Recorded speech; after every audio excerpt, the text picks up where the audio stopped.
الحمد لله رب العالمين حمد الشاكرين والصلاة والسلام على أشرف الأنبياء والمرسلين سيدنا محمد وآله وأصحابه أجمعين.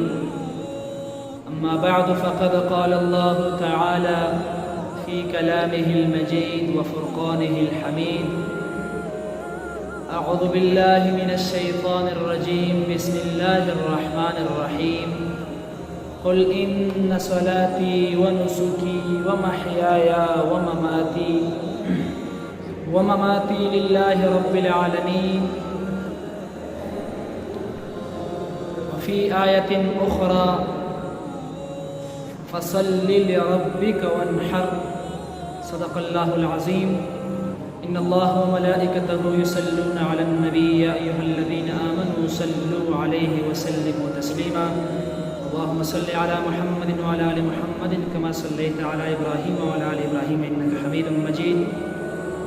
اللهم بارك على محمد وعلى آل محمد كما باركت على إبراهيم وعلى آل إبراهيم إنك حميد مجيد. حاضرینو، یو ځل بیا د تاسو په حضور کې زه مخې له راغلم او چونکې مخې له کوم حکم د شریعت را روان دی هغه قرباني کول دي. د غټ اختر په موقع باندې قرباني کول دي. حاضرینو، چونکې قربانی دا د حضرت ابراهیم علیه السلام مبارک سنت دی او د دې سره سره حضور صلی الله علیه وسلم مبارک تم په دا باندې حکم شوی دی او په دا خبره باندې کلام الهی گواه دی: فصل لربک وانحر. حضور علیه السلام مبارک منځ وکړه د غټ اختر والا او ورسره قرباني وکړه.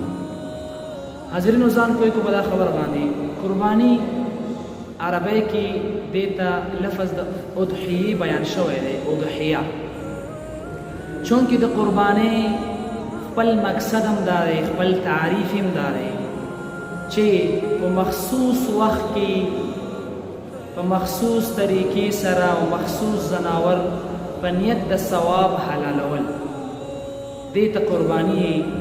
او حاضرینو، په احادیث کریمه کې ډیر احادیث کریمه داسې شته دی چې د دغه مسلې په هکله د دې د فضیلت په هکله ګواه دي او حضور مبارک دغه حکم د اداګۍ په هکله ډیر عجیب احادیث مبارکه فرمایلي دي.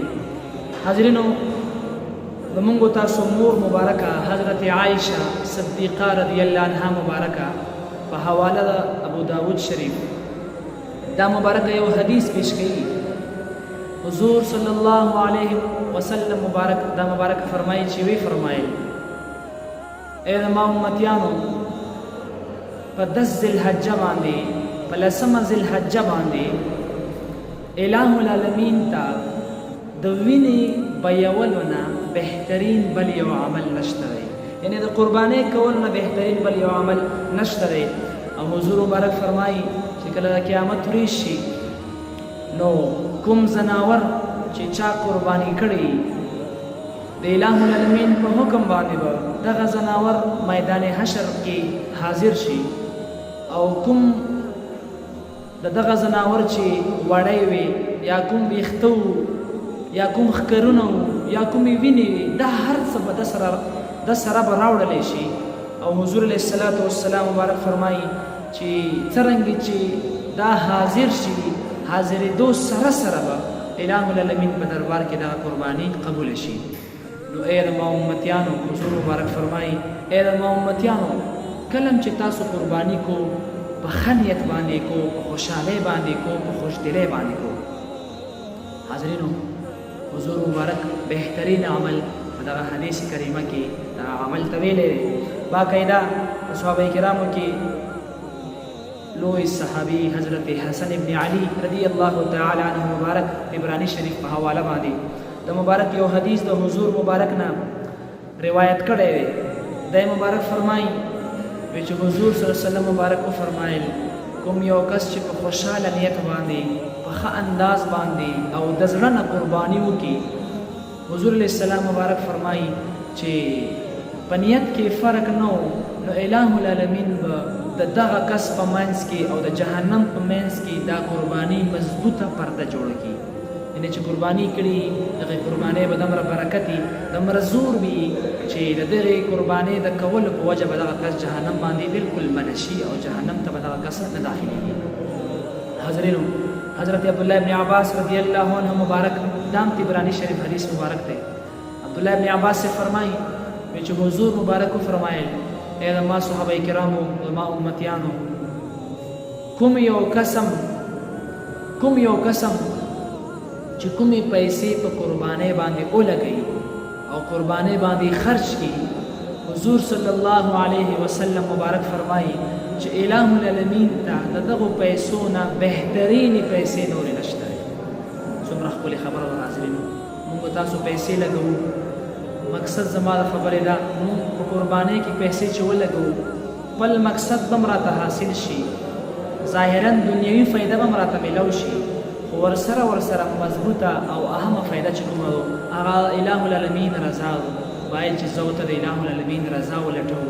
الٰه العالمین رضا چې کوم یو کار کې پرته وي په کار چې زه ورته هغه کار په ښه انداز باندې سرته ورسوم. حاضرینو ابو هریره رضی الله عنه مبارک دغه مسئلې په هکله یو حدیث ویلی دی، دارمي شریف حدیث دی. کوم یو کس چې وسعت او طاقت لري او قصدن دغه کس قرباني نه کړي، حضور مبارک فرمایي کوم یو کس چې د قربانۍ وسعت او طاقت لري او دی قرباني نه کوي، حضور علیه السلام مبارک فرمایي چې دغه کس زموږ عیدګاه له د ملانځه دپاره مه راټولوي. حاضرینو ډېره عجیبه خبره په دا حدیث مبارک کې حضور صلی الله علیه وسلم مبارک باقاعده د ملانځه نه منع فرمایلی او ویلي دي چې قرباني چې په چا باندې لازم وي په کار چې هغه قرباني دی سرته ورسوي. او صحابه کرامو کې صحابي دی حضرت زید بن ارقم رضی الله عنه مبارک د ابن ماجه شریف حدیث مبارک دی. دی مبارک فرمایي چې موږ د حضور صلی الله علیه وسلم مبارک نه پوښتنه وکړه ای حضور مبارکه دا قرباني څه شی دی؟ چې حضور علیه السلام مبارک موږ ته وفرمایل ای صحابه کرامو قرباني دا د ابراهیم علیه السلام مبارک سنت دی او د هغه طریقه وه. صحابه کرام بیا عرض کړي ای د الله رسوله آیا په قربانۍ کې موږ دپاره څه اجر او ثواب شته دی که نشته دی؟